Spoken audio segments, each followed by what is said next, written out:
Hello, everyone. I'm Nicole from Neon Shed, and today I'm chatting with Rachel Cable. Rachel is a mindfulness mentor, blogger, and the host of the Mindful Kind podcast. Thank you so much for your time, Rachel. Thank you so much for having me. I'm so excited to be here. Yes, you're welcome. So I came across you, Rachel, a few years ago. My employer at the time introduced mindfulness activities and support for workers, and I found it really interesting and helpful. I'd actually never heard of it before. And then I started searching for podcasts that I could listen to on the way to work to make the commute a little easier. And I came across the Mindful podcast and I just loved it. It helped me relax. I was in a quite stressful work environment, and it helped me be in the moment and just step out of the craziness of life, even if it just was for those 10 minutes of the podcast. Um, but I actually binge listened to it for months until I caught up. So I started enjoying the 40-minute trip to work because I got to get in about 4 or 5 podcasts and learned some really great skills along the way as well. So October's Mental Health Month, and the theme this year is Tune In. So I wanted to interview you because mindfulness is exactly that. And because you helped me so much when I burnt out too. So, so for people who might not have heard of it, can you explain what mindfulness is? Yeah, so mindfulness is all about being present in the moment with an attitude of curiosity and open mindedness. I often find that it's kind of hard to describe what mindfulness actually is. So I tend to give a little example, something like, if you sit down in the morning to have a cup of tea and you're thinking about the day ahead and worrying about what might happen and mentally having those conversations that you might be needing to have, and you've drunk a cup of tea and you can't even remember having done it, that's more of a mindless experience, or it's not so much mindfulness. Whereas mindfulness would be bringing your attention into the present moment and noticing the flavor of your cup of tea, the aroma, the weight of the mug in your hands, the texture of the mug, all those little experiences that can make up our daily activities. It can be wonderful to switch off those stressful or what if or negative thoughts and just come back to the present moment and tune into what's happening. And those experiences can be surprisingly rich, especially when we start to practice them across a variety of different activities, whether it's having a cup of tea or having a conversation with a loved one or relaxing at the end of the day and climbing into bed and pulling the covers up and feeling the warmth and the comfort and the safety there. So that's a little bit about what mindfulness actually is. Yeah, I think I remember on one of your podcasts you were talking about mindful eating as well. Um, Mm. and that one really stuck with me. So I think about 50% of the time, I make sure that I'm doing that. Sometimes I forget, or sometimes my husband and I are talking or we're watching the birds. We try not to eat in front of the TV too much. But yeah, that was one that really stuck out for me. So yeah, the podcasts are quite memorable. So I appreciate that. Yeah, thank you. Yeah, there's lots of different activities that you can incorporate mindfulness into. So I love that that one in particular resonated with you. I think we all have our individual preferences about what we love and how we incorporate mindfulness into our daily lives. So yeah, it's great to hear that that one really clicked with you. Yeah, and it probably was because I was one of those people that either didn't eat, I would skip meals because I was too busy, or I would hurry something down doing something else. And not surprisingly, I had a bunch of digestive issues. Yeah, yeah, definitely. I think it's great when we do find those activities that not only help us practice mindfulness in our everyday lives, but have those beneficial knock-on effects as well. So that's great to hear. Yes, wonderful. So, how can mindfulness help support people's mental health and allow them to tune in, especially being Mental Health Month and especially being the craziness of this year? Yeah, definitely. I think particularly this year, there's been a lot of uncertainty. So many people feel like the rug has been kind of pulled out from underneath their feet and plans have gone awry and things have changed very quickly and we've had to adjust and our routines have just been completely shaken up. So there's been a lot of uncertainty, and it's funny because things are always uncertain, but I just feel like this year that uncertainty has been amplified. And with that uncertainty can come a lot of stress and irritability and frustration and disappointment. And so a beautiful practice like mindfulness or self-care, there's so many different things that we can use to support ourselves, but something like mindfulness can help us slow down, can help us kind of take a break from those stressful thoughts and really just come back into the present moment. I find it's quite empowering to have a toolkit of mindfulness techniques, because when things do start to feel a bit overwhelming, you can choose a technique, practice that. It can give you a little bit more clarity so you can decide how you actually want to move forward.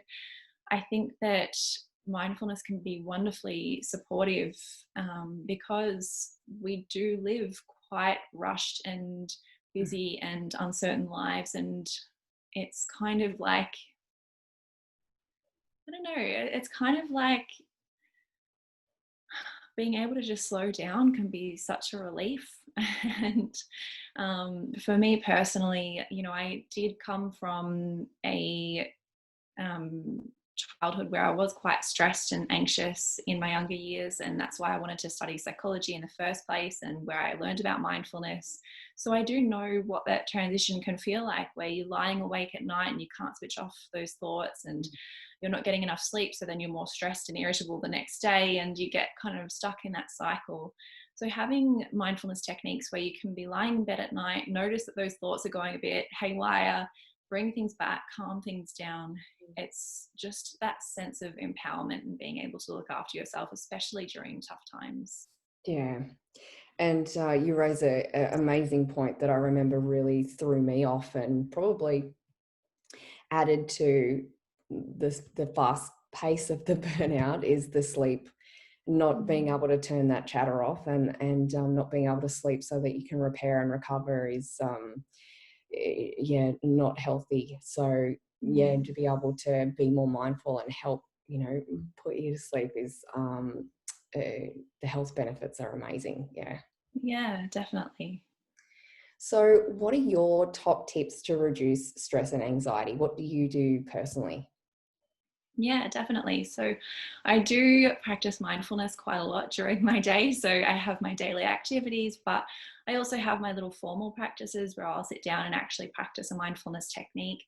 Just this morning, I did a workout and then sat down afterwards and did a body scan, because you can feel like your heart's kind of pumping and your body, all those sensations are really alive. So I love practicing a mindful body scan during an experience like that.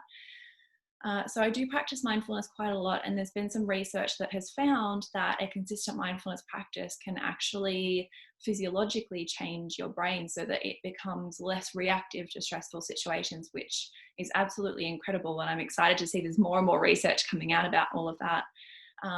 But also self-care. So just stepping up self-care practices, whether that's yoga or going for a walk or getting enough sleep and eating nutritious meals 3 times a day and having enough water, all those very basic physical self-care practices can be super important. And then there's social self-care, seeing friends and family, emotional self-care, which could be meditation or mindfulness or reading a book and having that time to switch off. So having those self-care routines, I find, can be really helpful.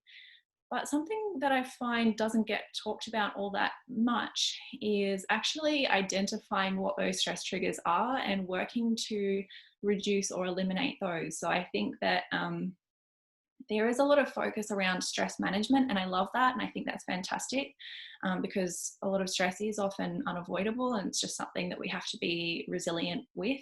Mm. But in some cases, we can actually work to reduce and look at those stress triggers, and get rid of them altogether. If there's something in particular, like let's just say there's a toxic relationship in your life and it's causing a lot of stress and anxiety, a way to potentially cope with that is to get some support around putting in boundaries with that relationship, spending less time with that person, and actually working to reduce the amount of stress that you feel. So it's working more towards prevention than treatment.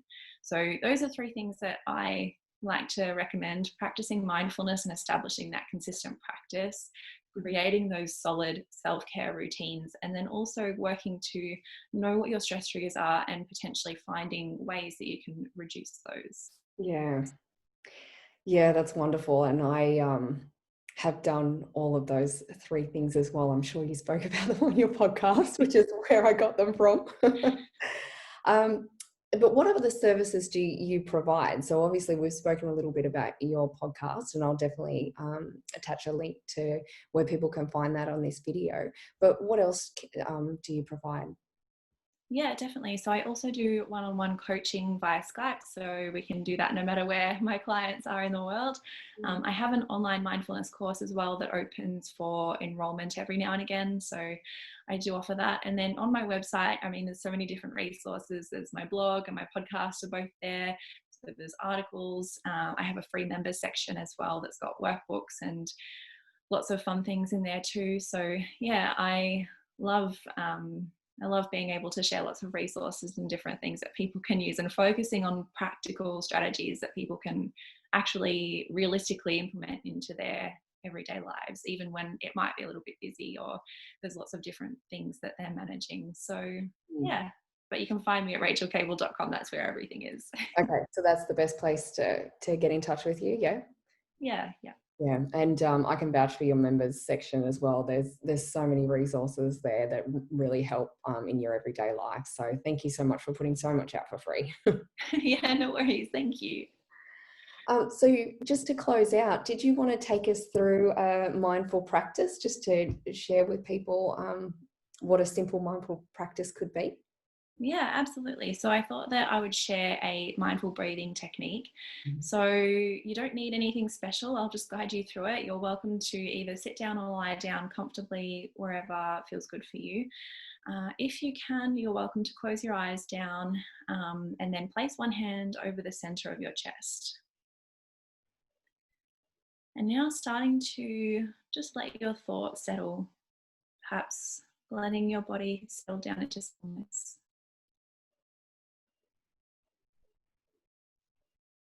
And now just feeling the breath as it moves in and out of your body. Feeling your chest rising and falling underneath your hand.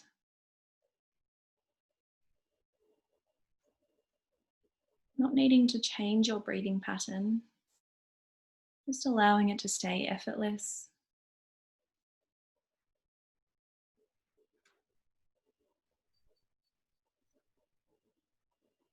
You might notice your breath traveling in through your nostrils, down your throat, into your chest and diaphragm, and then all the way back out again.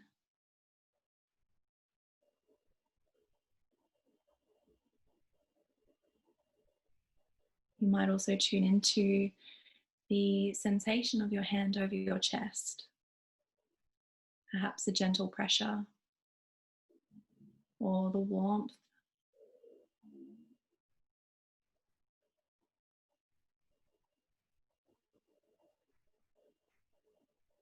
Taking 2 more breaths like this.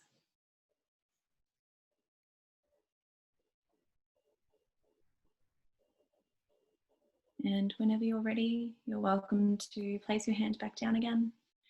If your eyes are closed, you're welcome to open them up. So that's just a very simple mindful breathing technique. And what you might have noticed was maybe your thoughts wandered a little bit, and that's perfectly okay. But hopefully with those guidance, with my guidance, you could come back, focus on the breath, the feeling of your hand, all these little things that make up the present moment. And that's just a really simple way to practice mindfulness. So thank you so much to everyone who joined in with that, and I hope you enjoyed it. Wonderful. Thank you, Rachel. You're welcome. Thank you.